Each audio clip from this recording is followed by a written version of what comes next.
Hello बच्चों, let's read this question.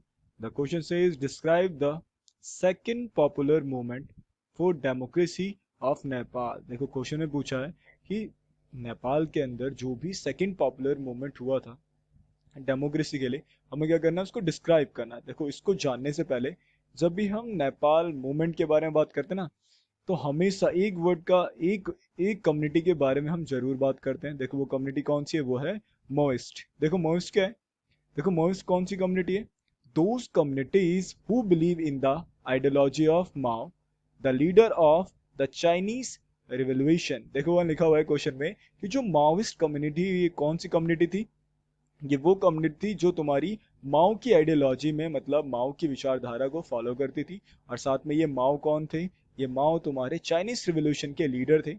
अब देखो इनका इंटेंशन क्या था, देखो लिखा है ना, they seek to overthrow the government through armed revolution so as to establish the rule of peasant and workers। देखो ये बोला गया है कि ये जो माओ थे, माओ कैसे चाहते थे, माओ ना, इनका मानना था कि हम गवर्नमेंट को ओवरथ्रो किसकी वजह से कर सकते हैं, आर्म रिवोल्यूशन की वजह से।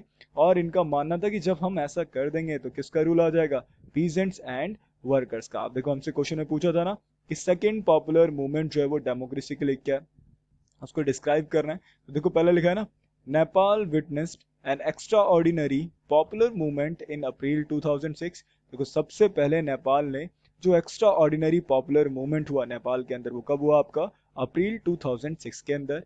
अब देखो लिखा है ना, the movement started as the king had dismissed the prime minister and dissolved the popularly elected parliament. और ये जो मूवमेंट स्टार्ट हुआ था, कब स्टार्ट हुआ, जब किंग ने क्या कर दिया था, प्राइम मिनिस्टर को डिसमिस किया, और साथ साथ में वहां पर हाल ही में चुनी गई एक इलेक्टेड पार्लियामेंट को भी उन्होंने क्या कर दिया, डिसॉल्व कर दिया, मतलब भंग कर दिया।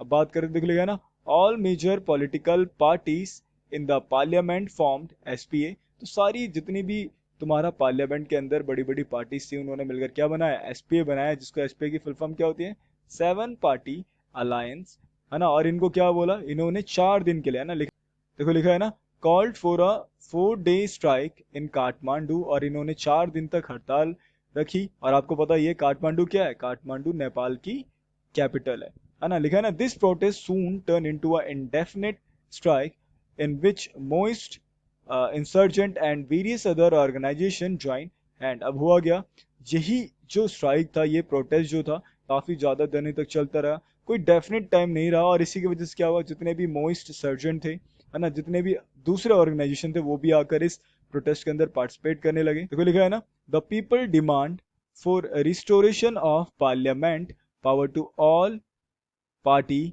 Government and a new constitutional assembly. देखो अब जो वहाँ के लोग थे वो प्रोटेस्ट किस लिए कर रहे थे, वो चाहते थे कि भाई पार्लियामेंट को रिस्टोर किया जाए और ऑल पार्टी गवर्नमेंट को पावर दे दी जाए, और साथ साथ में चाहते थे कि एक नई कॉन्स्टिट्यूशनल असेंबली बने, है ना, नई संविधान सभा बने। तो देखो लिखा है ना, अगला पॉइंट देखो लिखा है, on 24 April 2006 the last day of ultimatum the king was forced to concede all three demands. The SPA choose Girija Prasad Koirala as a new prime minister of interim government. देखो क्या हुआ, 24 अप्रैल 2006 के अंदर वो क्या था तुम्हारा, अल्टीमेटम का ना, 4 दिन का मैंने बताया था ना, हड़ताल रखा गया था। तो उसी के last day as a ultimatum, ultimatum का मतलब होता है एज अ वार्निंग देखा गया, और किंग को फोर्स किया गया कि वो अपनी सारी उनकी तीनों डिमांड्स को क्या करे, कंसीड करे।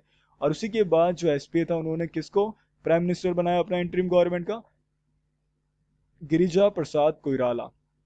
अब देखो ये बनाने के बाद the restored parliament met and pass laws. अब जो भी हाल ही में जिस पार्लियामेंट को दोबारा रिस्टोर किया गया, उसमें क्या करा, तुम्हारा लॉ वगैरह पास की, and taking away most of the powers of the king. और उसने क्या करा, उस लॉ को जैसे ही पास किया गया ना, उसने सारी ज्यादातर जो पावर थी किंग की वो उनसे ले ली गई। And the SPA and the Maoist come to an understanding about how the new constitutional assembly was going to be elected. और इसी के बाद से एसपी और मोइस्ट के बीच में क्या हुआ, एक समझौता हुआ, एक अंडरस्टैंडिंग हुई कि किस तरीके से न्यू कॉन्स्टिट्यूएंट असेंबली को बनाया जाएगा, इलेक्ट किया जाएगा। And this struggle came to be known as Nepal second movement. और इसी स्ट्रगल, यही जो स्ट्रगल था, ये प्रोटेस्ट था, इसी को हम किस नाम से जानते हैं, नेपाल सेकेंड मूवमेंट के नाम से जानते हैं, जो कि किसके लिए हुआ, डेमोक्रेसी के लिए। So I hope you understand it well. Best of luck.